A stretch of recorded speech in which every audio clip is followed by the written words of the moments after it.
Good morning, students. This is Dr. K. Manikandan, Assistant Professor from Department of Biotechnology, Sri Kalishwari College, Sivakasi. Today I am going to discuss about the overview of immune system.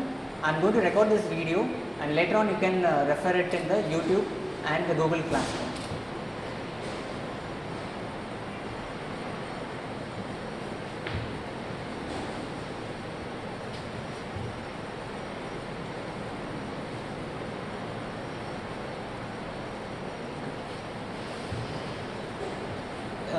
Our human life is a battlefield in which we are attacked by all small size with a deadly microorganism such as bacteria, fungi, virus, protozoan, etc.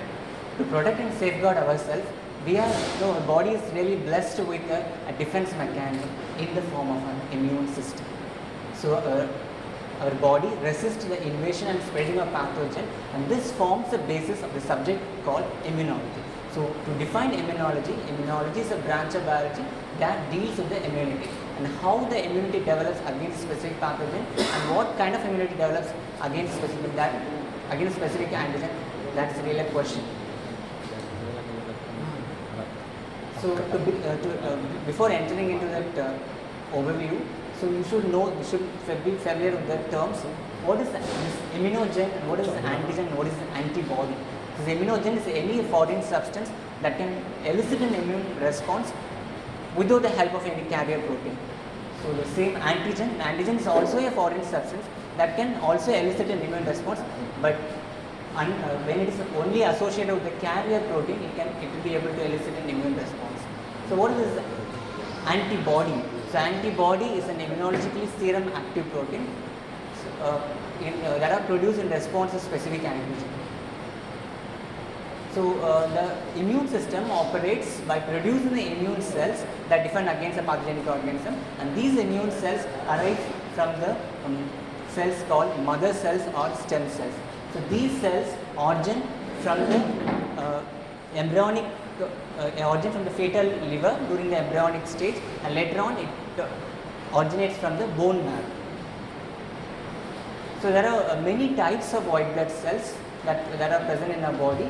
For example, lymphoid lineage and myeloid lineage, which has lymphocytes and the agranular and granular cells. So these immune cells origin from the primary lymphoid organs such as bone marrow and the thymus, and later on they circulate in the blood and the lymph and move on to the secondary lymphoid organs such as lymph node, tonsil, Peyer's patches intestine and the spleen. So what is immunity? This immunity, I told you, is a state of protection against any infectious disease. So the immunity is broadly classified into two types, innate immunity and the adaptive immunity. So the innate immunity is the first line of defense against any infection.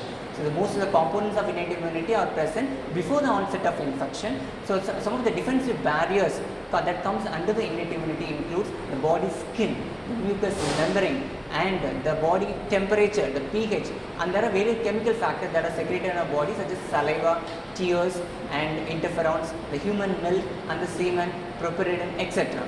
So what is the adaptive immunity? The adaptive immunity is the immunity that develops during the lifetime of an organism. So the adaptive immunity does not come into the play unless there is an antigenic challenge of an organism. So that adaptive immunity finally produces a remarkable property of memory cells that create a two kind of response, primary immune response and the secondary immune response.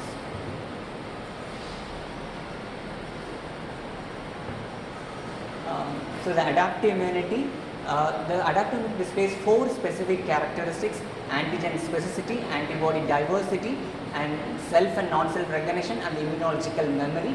So as I told you, the effective immune response from adaptive immunity involves two kind of population of cells. One is the lymphocytes, that is B cells and the T cells, and the antigen presenting cells. So let us talk about the humoral mediated immune response. This humoral mediated immune response is also called as antibody mediated immune response.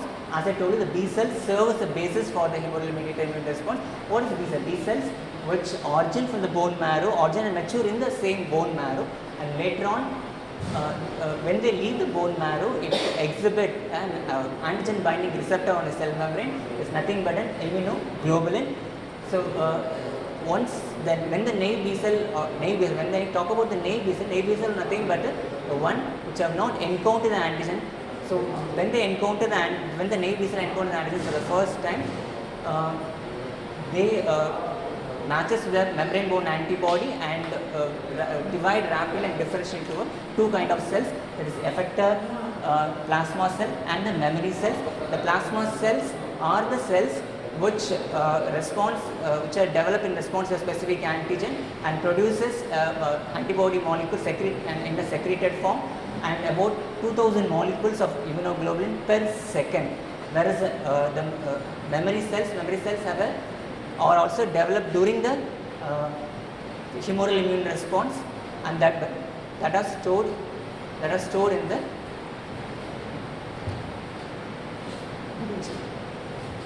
Sir நீங்கள் finish பண்ணி முடிச்சிருங்க. So when we talk about this cell-mediated immune response, the T cell form a basis of cell-mediated immune response. The T cell, unlike B cell, the T cell cannot recognize antigen, cannot recognize intact antigen. So the T cell needs the help of antigen presenting cell. With the help of antigen presenting cell, it presents the antigen with the help of the cell membrane protein called MSC class 1 or class 2 molecules, and result in a T cell activation and differentiation into a effector T cell and memory T cell. So I am going to record this video. Later on you can refer in the YouTube and the Google Classroom. Thank you.